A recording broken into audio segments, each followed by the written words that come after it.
What's good, guys? And welcome to another episode of Mini Football Logic. It's Zeno here, and we're back again with another Champions League reaction. We now know that Inter Milan are in the final of the Champions League after defeating AC Milan in the second leg by 1-0 and going through 3-0 on aggregate. Now, of course, on the surface, looking back at the two games, they weren't the most inspiring games of football that you will watch. But what we saw was one team clearly being better than the other by simply being able to deliver in the key moments in defensive phases and also, more importantly, in the offensive phases. Now, obviously, today we're going to be talking about the second leg in particular. And of course, AC Milan knew coming into this, they would have to try and improve on their performances recently. Because not only did they lose the first leg, they also then lost to Spezia in the Italian league to the point where the players were talking to the ultras. And, you know, this is a very important point of the season for AC. Obviously, Inter have had the better campaign so far. They're in the Coppa Italia final, in the top three of Italy. They've been a stronger side on the surface throughout the season. And you can just tell watching these two legs that there's one team with a bit more confidence than the other. And going back to my original point, AC Milan had to come into this game and try and score early. You know, in these European two-legged ties, you have to score early to give yourself a chance to come back. And Brahim Diaz had the chance to do that in the opening 11, 12 minutes, and he didn't take his chance. You know, he tried to put it in the corner instead of wrong-footing the keeper, and Mignan was able to, he's the AC Milan goalkeeper, AD. Onana managed to get back and recover. He should have gone the other way, but Leao also had a chance as well later on in the half, doing what he does best, getting the ball, running at defenders, getting past the defender. Then, you know, he just, his cross shot went across the goal. Unfortunately, it was very close, but it wasn't close enough to be a goal. And with that in mind, AC Milan, they tried to push throughout the game. The second half, they tried to push, but you could just tell that Inter Milan were in control of this tie, and AC Milan just wasn't doing enough to turn the tide.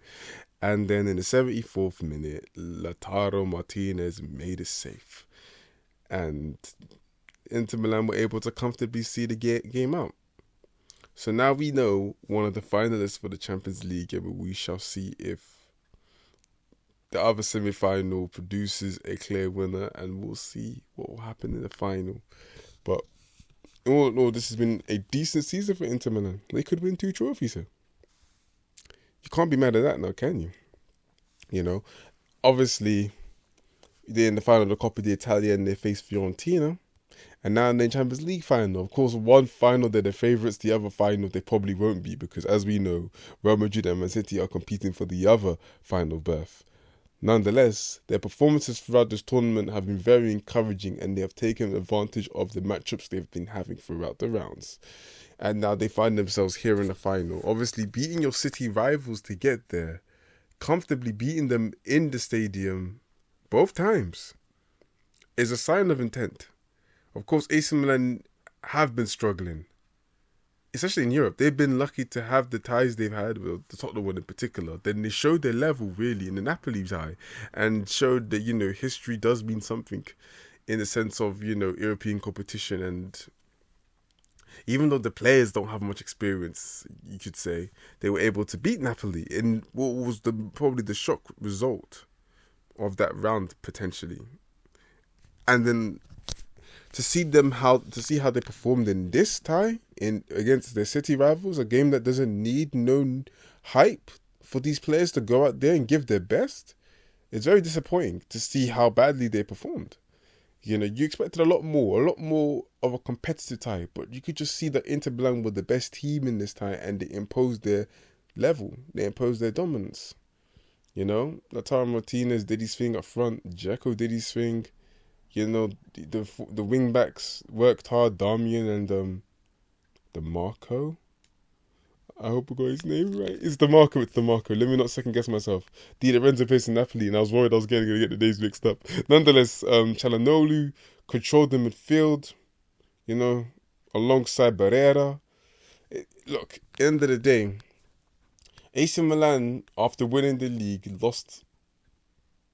You'd expect them to go to another level But what happened is they didn't quite do that. They lost some players and didn't quite replace them, and now they are struggling. Even in Serie A, they're currently, I think, 5th or 6th, and they're just, I think they're 5th, and literally now their only shining hope of the season has now evaporated to their local rivals.